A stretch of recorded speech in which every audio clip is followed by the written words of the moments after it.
El Instituto de Democracia y Derechos Humanos de la PUC presenta un podcast para comprender cómo los derechos humanos impactan en nuestras vidas. Bienvenidas y bienvenidos a un nuevo episodio. Hola, ¿qué tal? Bienvenidas, bienvenidos todas las personas que nos siguen a través de nuestras redes y a través de Zona PUC. Esto es Amigo con Derechos, un podcast para entender cómo los derechos humanos impactan en nuestras vidas. Yo soy Katy Subirana, soy periodista y soy su anfitriona en esta nueva temporada.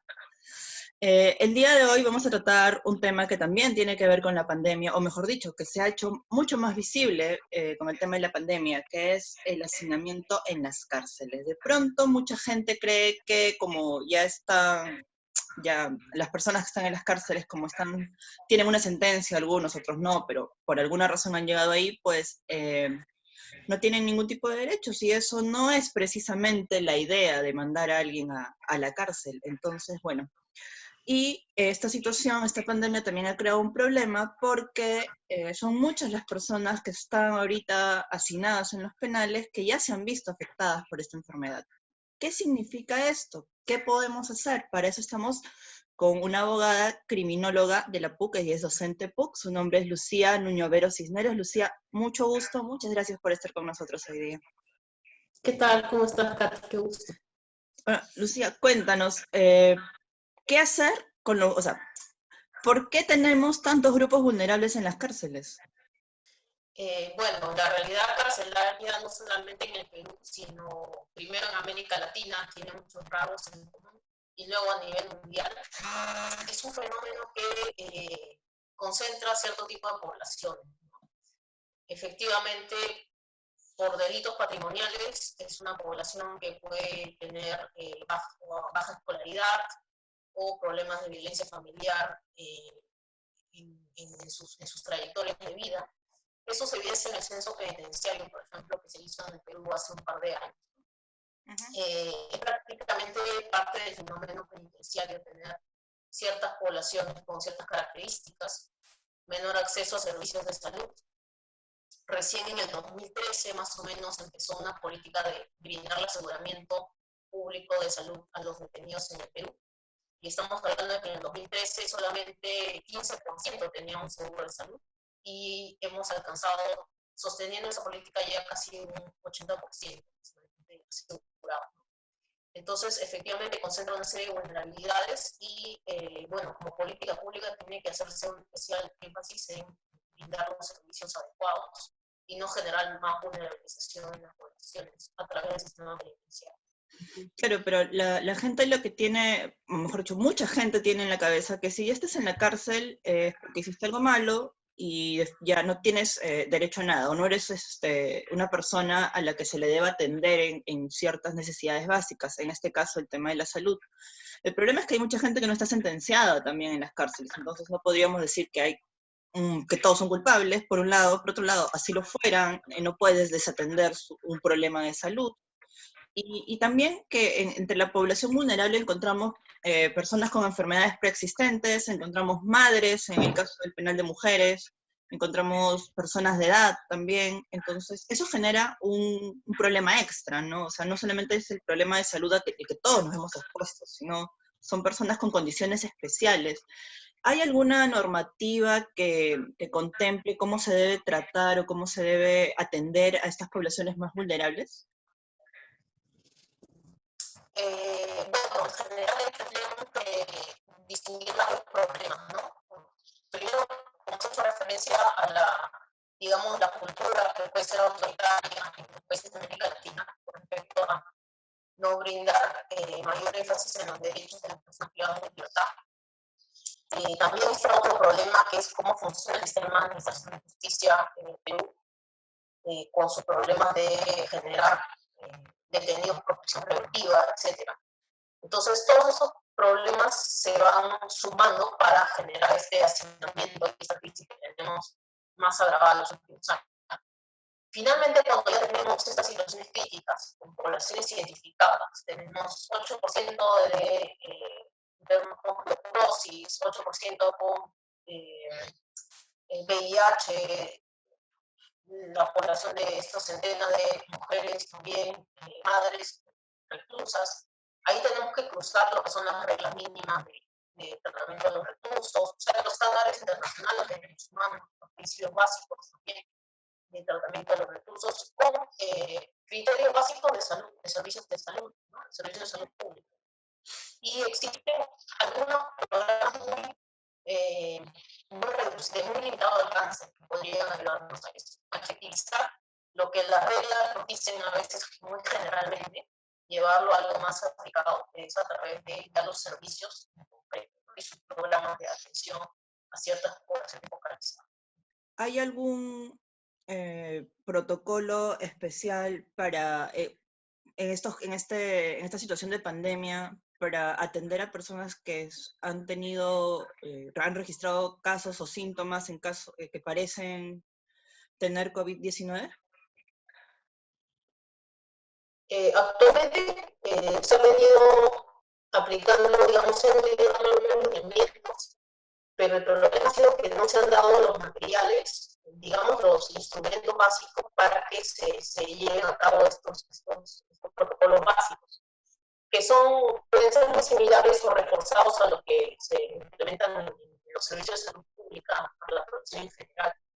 Pero lo que ha habido es una demora en compra de ciertos instrumentos que eran los básicos, ¿no? Las mascarillas, el protocolo de sanitización, y esto ha llevado a que no se implementen esos protocolos básicos, pero digamos que no tenían especialmente nada de novedoso. Quizás el aislamiento sí puede haber sido una de las recomendaciones que están también en estándares de derechos humanos y no se ha utilizado también por temas de disponibilidad de espacios, ¿no? En algunos casos sí, pero en la mayoría no. Ok, Lucía, muchísimas gracias por haber estado con nosotros en este primer bloque del programa. Espero volver a tenerte en otra oportunidad para seguir conversando de este y de otros temas. Vamos a una pausa y regresamos.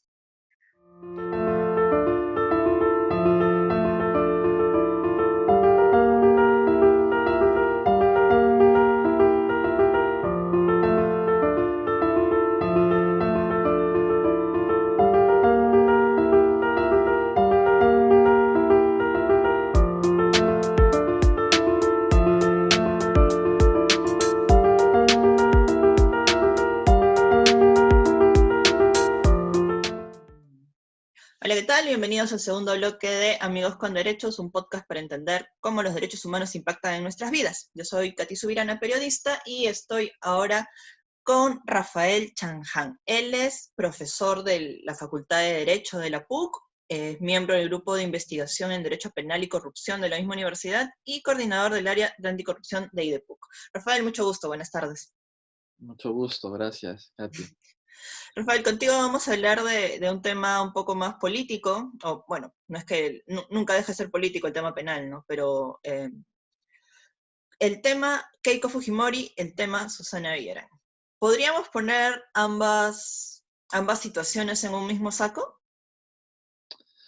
No, yo creo que precisamente tu pregunta da pie a que se afirme de que este tipo de casos tan delicados, ¿no? En donde definitivamente está de por medio un tema humanitario y que definitivamente es prioritario, ¿no? En estos tiempos actuales de la pandemia, requieren también de que siempre se analice esto caso por caso, ¿no?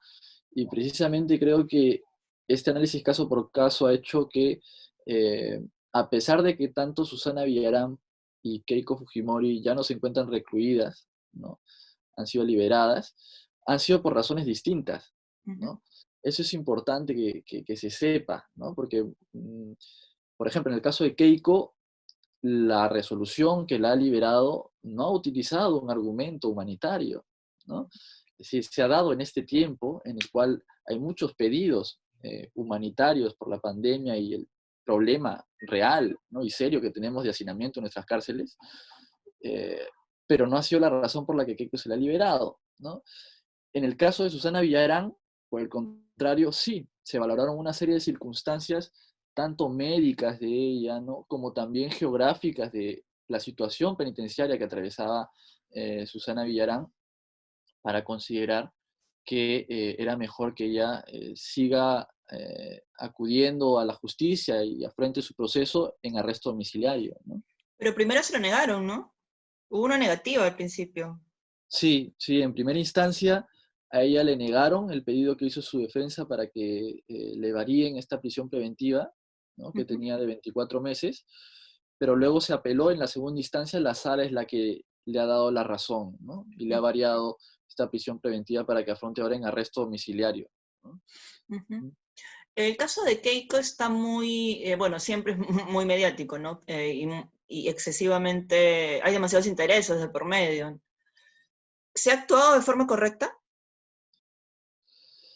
Desde mi punto de vista, no. Yo creo que es bastante criticable la resolución, por lo menos yo la he podido leer con calma, y los argumentos que se dan ahí ciertamente no son sólidos, ¿no? Se dice que, por ejemplo, hay, digamos, es mejor que ella afronte su proceso libre porque el peligro que existía de que ella puede influir en testigos, ¿no? Que fue uno de los elementos más importantes para que se le dictara la prisión preventiva, que ella a través de otras personas, porque lo suyo es un caso de organización criminal, se dijo que a través de otras personas influyó, ¿no? Amenazó o intentó torcer las declaraciones que daban los falsos aportantes, ¿no? Que aportaron a su campaña de 2011. Y lo que se dice es que estando en libertad existe, no es que exista un mayor riesgo de que se dé nuevamente esta influencia, ¿no? Algo que ciertamente contradice la lógica, ¿no? Digamos, una persona que está en un establecimiento penitenciario no tiene comunicación. Probablemente si existía algún grado de comunicación se podrían haber tomado otras medidas de contención, un mayor cuidado de las visitas, como también del personal del INPE, para evitar de que se pudiesen dar este tipo de comunicaciones, ¿no? Pero ahí lo que han dicho los jueces es que el riesgo siempre está y que en realidad no es necesario que ella continúe recluida, que se le pueden dar determinadas reglas de conducta y es lo que se ha hecho. Lo que se ha dicho es que esté con comparecencia con restricciones, es decir, ni siquiera se le ha dado arresto domiciliario. Claro. Y se ha dicho que basta con imponer una regla de conducta de que no se comunique con testigos, que no se comunique con personas allegadas o que estén procesadas también con este caso, y una caución de 70.000 soles. Y con eso es suficiente para superar el riesgo procesal, ¿no? A mí me parece una argumentación débil, ¿no? Muy, muy inocentes, ¿no? Muy inocentes para creer que no va a haber comunicación. Digo porque se ha demostrado que en otro momento sí hubo comunicación, sí hubo este contacto y sí hubo esta presión. Entonces, ¿qué es lo que puede haber cambiado para que el Poder Judicial estime que ya no va a haber esta comunicación? No hay nada que no hay nada que lo sustente, ¿no? Me parece. Sí, efectivamente, sí, lo que dices tú es muy correcto. La sala no niega que exista el peligro, eso también es importante, o sea, es más, dice que hay fundados y graves elementos de convicción que vinculan a Keiko con el delito que se le imputa, es decir, no niega eso, y ya lo han dicho varios jueces y varias salas, no niega tampoco que haya peligro, o sea, sí afirma que está el peligro de obstaculización, pero dice que ese peligro se puede contener con reglas de conducta, ¿no? Entonces, en un caso de organización criminal, en donde hay una multiplicidad de personas involucradas, de muchos intereses en juego, ¿no? A mí me parece que sí, ciertamente es una argumentación peligrosa, sobre todo si es que se utiliza este tipo de argumentaciones contra otros también involucrados en el caso Lava Jato, ¿no? ¿Cuál es la Sí. diferencia entre la comparecencia restringida que tiene Keiko Fujimori con una prisión domiciliaria, un arresto domiciliario? Claro, la comparecencia restringida en realidad al procesado se le imponen ciertas reglas de conducta, pero está completamente libre de circular por el territorio sin ningún tipo de inconveniente, ¿no? Es decir, no se encuentra aislado en algún espacio geográfico en específico, pero sí se le ponen determinadas reglas. En el caso, por ejemplo, de Keiko, se le ha dicho que se le prohíbe que se comunique con testigos, se le prohíbe que tenga comunicación con coprocesados o coinvestigados, ¿no? se le obliga a que acuda a todas las citaciones del Ministerio Público y del Poder Judicial, que vaya a firmar en determinados momentos a el órgano judicial, y además la caución que se le ha puesto de 70.000 soles, ¿no? Entonces se dice que con ese tipo de reglas ya se asegura de que ella se va a comportar adecuadamente en lo que viene de la investigación, del proceso, y que ya no se va a influenciar, como ya efectivamente, como tú bien has dicho, ya se evidenció antes que sí existió este tipo de interferencias en la actividad probatoria a través de intentar amedrentar, torcer las declaraciones de testigos, ¿no? Sobre todo de los falsos aportantes. Entonces, sí, y si se le daba arresto domiciliario, ¿cuál hubiera sido la diferencia? En el caso del arresto domiciliario, claro, es que ahí ella sí está, o la persona se encuentra circunscrita, no se puede mover, no tiene libertad ambulatoria más allá de ese recinto que es fijado por el juez, ¿no? En este caso, podría haber sido el domicilio, ¿no? de Keiko, en el caso de Susana Villarán igual. Entonces, ahí además se le impone... ¿Tiene libertad de comunicación? Disculpa que te corte. No. Ahí se le imponen, además del arresto domiciliario, otro tipo de restricciones, ¿no? Algunas veces también incluso se le designa a un policía, ¿no? Para que pueda estar vigilando de que esa persona no está saliendo, no está realizando actividades prohibidas, ¿no?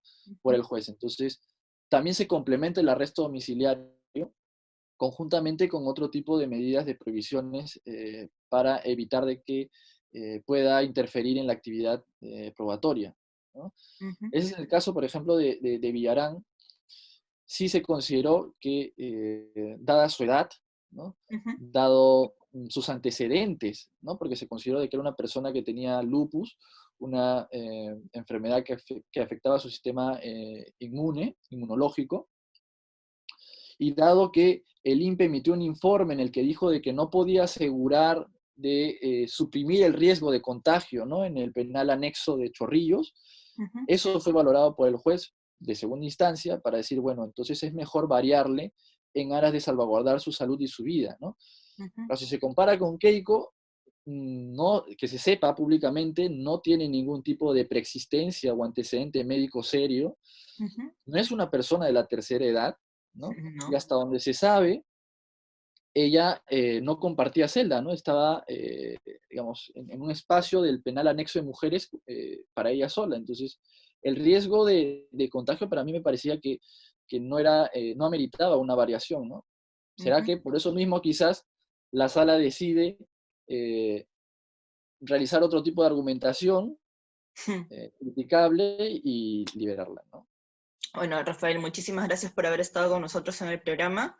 Un gusto tenerte, espero podamos conversar en otra oportunidad más largo y tendido. Y bueno, ya vemos que por un lado están las cárceles asesinadas, por otro lado parece que la defensa de Keiko Fujimori aprovechó el pánico, o mejor dicho, la pandemia, para sacar provecho. Entonces, nada, ya veremos, esta historia no ha terminado, veremos cómo prosigue los próximos días, los próximos meses, y bueno, eso es todo por hoy. Esto fue el segundo programa, la segunda edición del año de Amigos con Derechos, un podcast para entender cómo los derechos humanos impactan en nuestras vidas. Síganos en nuestras redes, pueden buscarnos en Spotify y por supuesto en Zona PUC. Hasta la próxima. Hasta aquí llegamos con este episodio de Amigos con Derechos, un podcast para comprender cómo los derechos humanos impactan en nuestras vidas. Amigos con Derechos es producido por el Instituto de Democracia y Derechos Humanos de la PUC. El programa es conducido por Catherine Subirana, producido y mezclado por Juan Taquejara y Almendra Sánchez. El equipo lo dirige Patricia Barrantes. El diseño de la música es cortesía de Danzai. Si te gustó este episodio, búscanos como Amigos con Derechos